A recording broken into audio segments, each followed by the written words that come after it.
নমস্কার, আমি Diti Shaili Mondal Das, naturally disease cure specialist.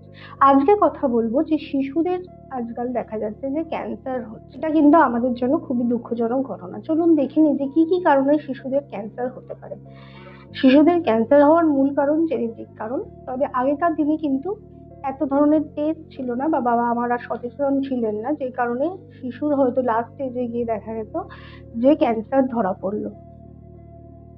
যদি কারো টিউমারোজেনিক বডি হয় সেই ক্ষেত্রে কিন্তু তার ম্যালিগন্যান্ট বা ভিনাইনের উপর ডিপেন্ড করে যে তার বডিতে ক্যান্সার হতে পারে কিনা। যদি কারোর ম্যালিগন্যান্ট বডি হয় তার সেক্ষেত্রে তার ক্যান্সারের ঝুঁকি থাকতে পারে, ভিনাইন থাকলে ক্যান্সারের ঝুঁকি থাকে না। টিউমারোজেনিক গ্রোথ হয়তো শরীরে কোথাও কোথাও দেখা যেতে পারে, কিন্তু সেটা টেস্ট করে ডাক্তাররা এখন দেখে নেন যে সেটা ম্যালিগন্যান্ট হওয়ার ভবিষ্যতে চান্স আছে কি নেই। বিনাইন থাকলে কিন্তু কোনো ভয়ের কারণ নেই।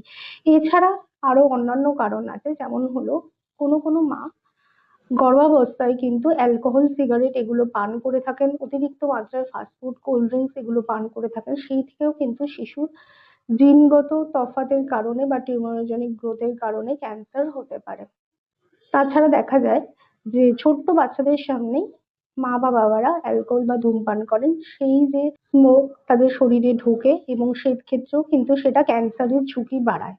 আরেকটি মেন কারণ হলো যে বাবা মারা দেখা যায় যে একদম ছোট্ট শিশু, 6 মাস 7 মাস বয়সী শিশুদের সামনেও খাওয়ানোর জন্য মোবাইল দিয়ে দেয়। এই মোবাইল রেডিয়েশন থেকেও কিন্তু ক্যান্সারের ঝুঁকি বাড়তে পারে। এছাড়া অতিরিক্ত কোনো এমন কোনো জায়গায় আছে যেখানে কীটনাশক অতিরিক্ত ব্যবহার করা হয়, বা আমরা এখন কেউই ফ্রেশ শাকসবজি খায় না। প্রত্যেকটি শাকসবজি, মাছ, মাংস প্রত্যেকটাতেই ইনজেকশন পুশ করা থাকে।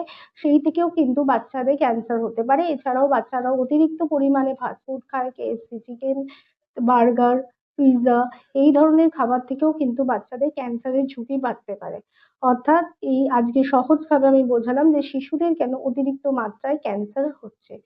এই ক্যান্সার কিন্তু ন্যাচারালি ফার্স্ট স্টেজের দিকে, ফার্স্ট বা সেকেন্ড স্টেজে কিওর করা সম্ভব বিভিন্ন ডায়েট এবং ন্যাচারাল ট্রিটমেন্টের মাধ্যমে।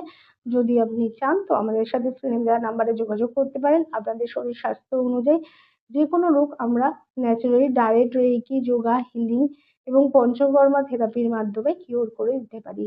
স্ক্রিনে দেওয়া নাম্বারে আমাদের সাথে কনসাল্ট করতে পারেন। ভিডিওটি ভালো লাগলে লাইক করবেন, কমেন্ট করবেন এবং চ্যানেলটিতে আরো হেলথ টিপস পেতে সাবস্ক্রাইব করে নিন। নমস্কার।